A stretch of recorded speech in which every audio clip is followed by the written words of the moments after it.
kita jalan-jalan penelusuran sejarah di wilayah Jawa Timur, khususnya di wilayah Surabaya.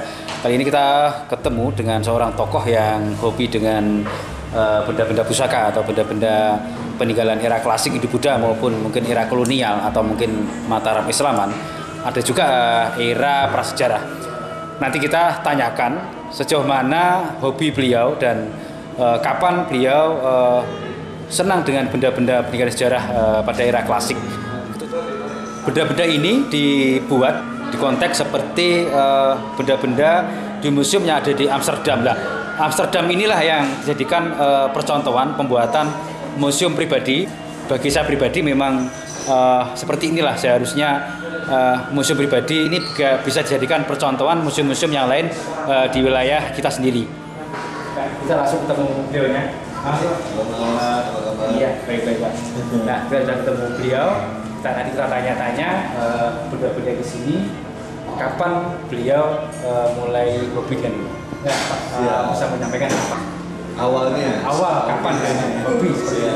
Makasih udah datang Mas. Yeah. Mas Aris ya.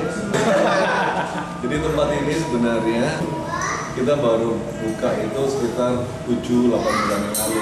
Belum ada setahun berarti? Belum ada setahun. Cuman saya memang koleksi pusaka itu mungkin awalnya dari pertama itu sekitar 8-9 tahun yang lalu. Cuman baru serius istilahnya mau mengoleksi berbagai daerah itu mulai sekitar 1-2 tahun. Berarti beliau itu baru lebih kalau orang sudah ada kurang lebih ya sekitar 8-9 tahun lah. Tapi baru benar-benar ditekuni. Kalau dulu itu kan cuma baru berapa bulan? Ya, kalau dulu itu kan cuma koleksi satu gitu kan. Iya. Cuman ageman lah istilahnya kan. Nah, begitu kita udah mulai buat channel Etnik Indonesia itu banyak banget teman-teman yang support gitu kan. Para pecinta Tosanaji, pecinta budaya itu support, ayo kita buat lagi video ini. Akhirnya punya kesempatan untuk ngumpulin koleksi-koleksi yang dari hampir seluruh Indonesia. Mungkin tujuan pertama apa sih Pak? Bisa mengumpulkan segitu? Tujuannya yang pertama pasti dari kesenangan dulu, mencintai sejarah Mas. Saya itu senang banget melihat atau dengerin cerita-cerita zaman dulu gitu ya. Kalau waktu kecil itu sering diajak ayah saya itu ke Candi Borobudur. Jadi istilahnya budaya itu nggak pernah bisa lepas dalam kehidupan saya. Nah dari situ, ternyata istilahnya benda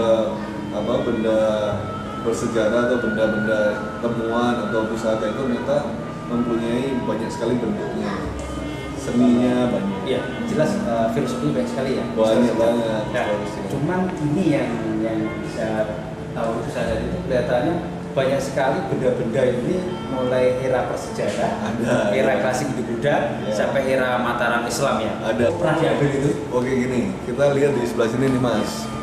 Nah di sebelah sini ini ada pusaka yang dari agak jauh ini. Ini dari Sumatera. Nah kayak gini ini dari Sumatera.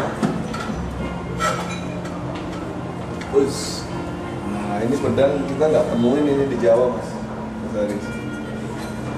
Nah modelnya seperti kalau di Jawa itu mungkin pedang sabet ya. Tapi kalau di Sumatera dia punya nama tersendiri, ini dari daerah Toba. Mandau ya. Beda, kalau Mandau itu Kalimantan. Jadi ini ciri khas dari daerah Sumatera.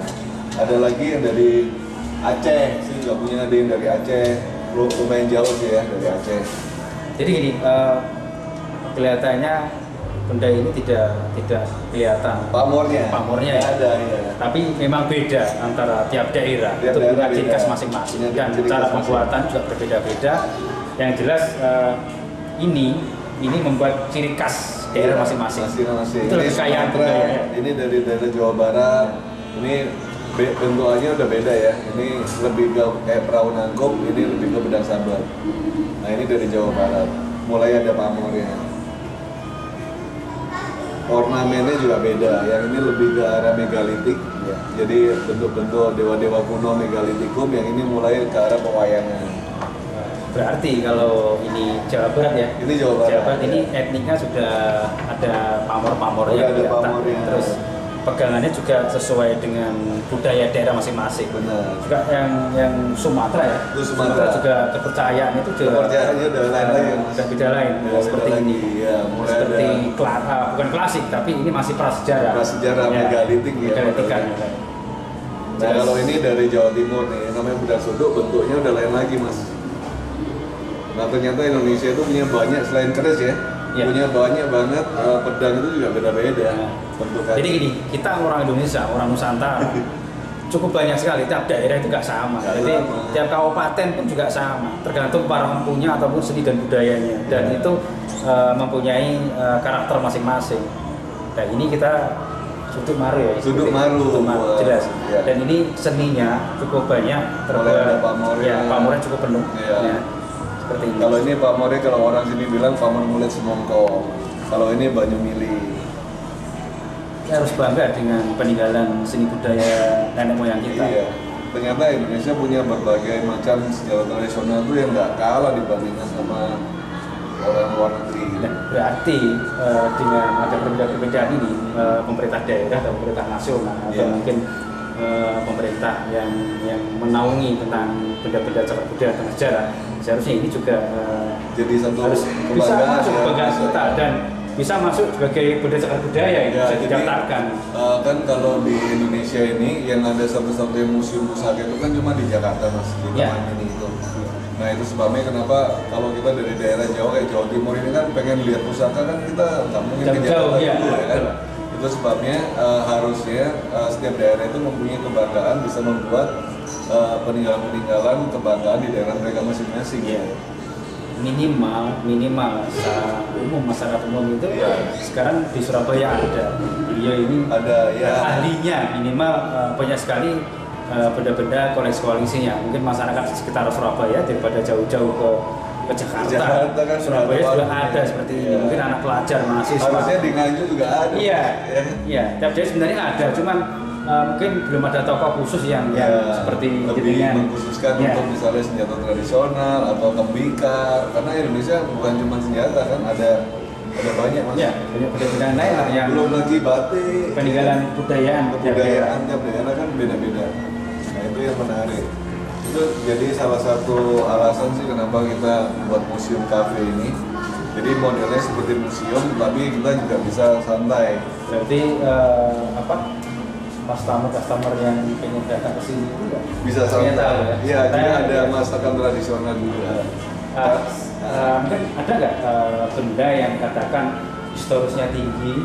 Apakah itu benda peninggalan era klasik, pegangan seorang raja atau seorang tokoh kerajaan, ini ada nggak? Nah, kalau gini mas, kalau dari pegangan seorang raja biasanya mempunyai ciri khas, biasanya mempunyai kinata. Ya, kinata. Mempunyai ciri khas khusus ya.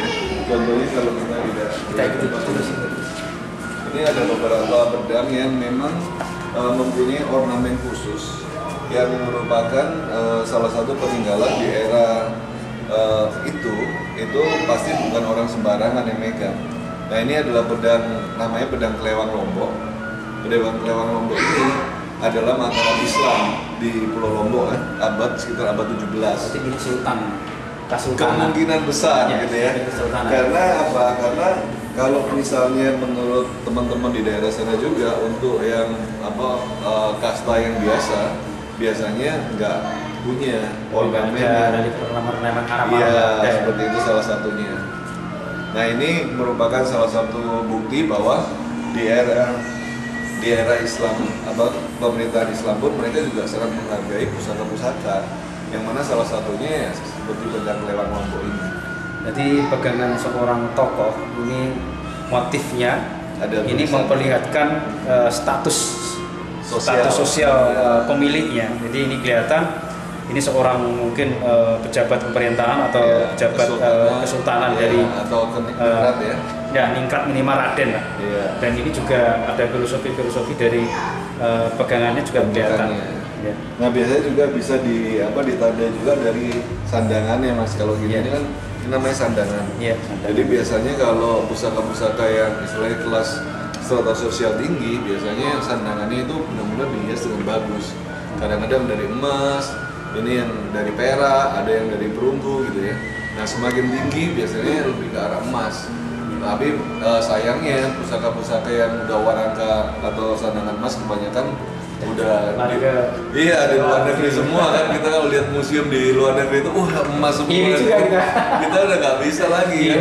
Nah itu sebabnya kenapa saya senang banget ada seperti Mas Aris datang ke sini itu untuk mengingatkan mungkin ya teman-teman untuk kalau kita nggak melestarikan sekarang ini semakin lama semakin hilang. Benda-benda bersejarah itu.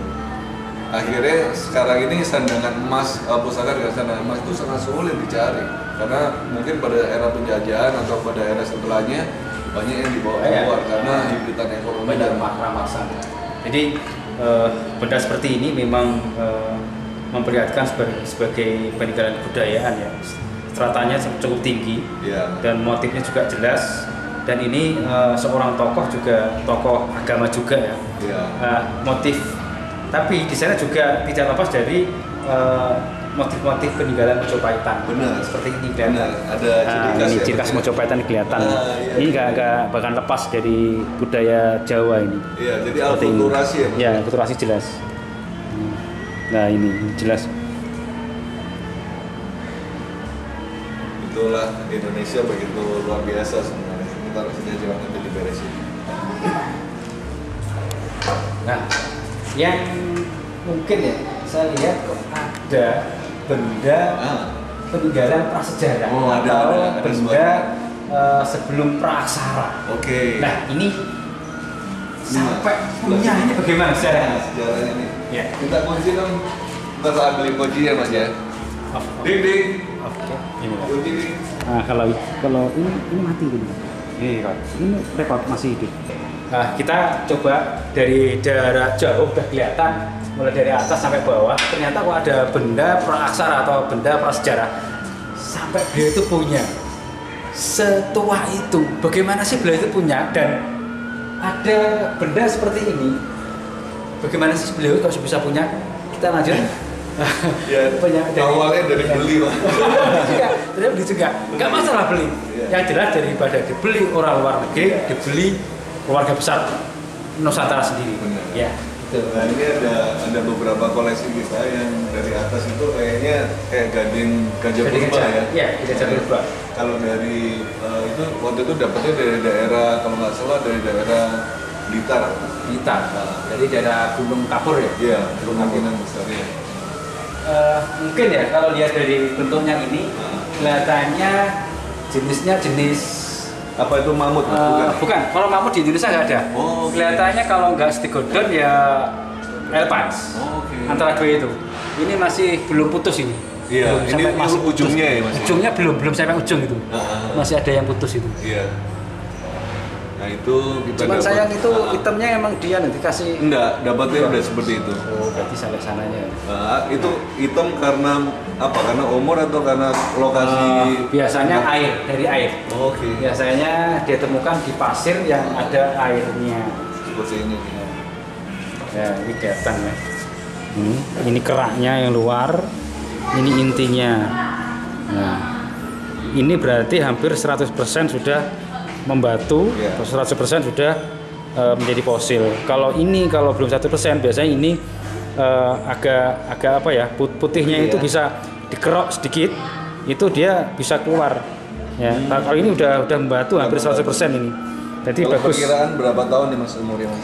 Kalau wilayah Nganjuk itu kemarin hampir berapa Pak? Ada 1 juta, 2 juta. Oh iya. Tergantung beda-beda temuannya itu lapisan mana dia temukan. Nah, kan banyak lapisan tanah itu. Lapisan kabuh atau lapisan mana kita yang ya atau Notopuro ya. Notopuro ini tertua ya, Notopuro ya. Mungkin ini apakah paling dasar atau gimana kita tuh kalau nggak belum tahu tempatnya kita belum bisa ini. Ya. Tapi ini udah fosil ya. Udah fosil itu sudah fosil. Minimal lebih dari 500 tahun. Ya lebih. Yang kemarin saya temukan dengan teman tim itu 300.000 tahun yang lalu. Itu ratusan juta lebih. Sebelum ada iPhone ini guys. Nah, ini yang saya agak kadang-kadang bertanya juga nih, patung-patung kayak gini nih. Coba ini bisa pegang ya? Boleh. Oke. Monggo, Mas. Kita coba pegang Ya. satu, kita angkat. Ya. Dari jenisnya apa? Yang jelas ini batunya batu kapur. Ini biasanya di wilayah-wilayah Gunung Kapur. Ini biasanya kayak orang-orang yang sudah mengenal budaya. Oke. Sudah mengenal budaya. Sebabnya selama ini kita temukan benda-benda cagar budaya yang prasejarah, praaksara. Itu kemarin yang tertua itu kita temukan peninggalannya itu batu yang terbentuk kepala ular. Tempat sebagai tempat peribadatan atau untuk berdoa kepada leluhur ya. Leluhur. Kalau seperti ini biasanya penokohan. Nah, penokohan ini biasanya ditaruh tempat-tempat kubur kalang. Kalau yang paling mudah kubur kalang atau tempat-tempat batu-batu kayak sarkofagus itu di dalamnya kayak seperti itu. Nah, seperti itu. Jadi tukar kubur. Oke, bisa kubur ya. Jadi kayak nanti supaya ikut menjaga gitu ya. Iya, jadi tukar kubur di makam-makam orang prasejarah itu yang sudah mengenal budaya ya, biasanya sudah seperti ini. Tapi kalau orang-orang masa purba yang belum mengenal budaya, belum ada seperti ini. Belum ada kayak gitu. Tahunya mungkin kita temukan makanya modelnya kayak mumi kalau di kayak gitu Mas, bukan? Apanya? Kalau di Coraknya berbeda. Enggak, kalau di Papua itu kan kalau ditemuin mumi kan modelnya kan udah logam. Iya. Kalau itu sudah mengenal budaya. Oh, iya. Sudah mengenal logam ya. Iya. Tapi kalau belum mengenal logam biasanya benda yang kita temukan itu bukan seperti ini, tapi batu bola yang untuk melempar hewan buruan. Iya. Kalau itu nanti kapak lonjong, ya seperti itu ya gongsonan itu yang kita temukan. Tapi kalau sudah mengenal budaya seperti ini, lalu nanti batu besar, nanti ada gambar-gambar orang yang juga gambar budaya. Itu ya. Replika ya? Ya. Ini replika kapak Kayak Candrasanan ya? Ya. Kayak Candrasanan. Ini juga ada beberapa. Kita coba putar lagi. Iya. Beberapa. Nah, kenceng lah. Ada beberapa temuan itu kayak mungkin peralatan ya kalau di Ini temuan berantas ya. Ini era Kediri sudah ada, Kediri Mojawe sudah banyak. Sampai era Mataram Islam itu ada, cuman Mataram Islam biasanya besinya aja yang berbeda. Iya. Berbeda besinya. Ini masih ori sama masih ori jelas itu. Iya. Kalau orang sini bilang medung. Nah, ini juga temuan dari daerah mana itu, dari daerah Jombang. Ini yang identifikasinya sampai sekarang belum bisa menentukan saya ini apakah ini khas Jawa atau Nusantara atau mana, atau ini benda dari luar daerah dibawa seorang tokoh ke Nusantara pas pada saat perdagangan atau mungkin ekspedisi atau tidak, belum tahu benda ini. Ini juga temuan, yang ini. Ya, yang jelas ini seperti wadung ya?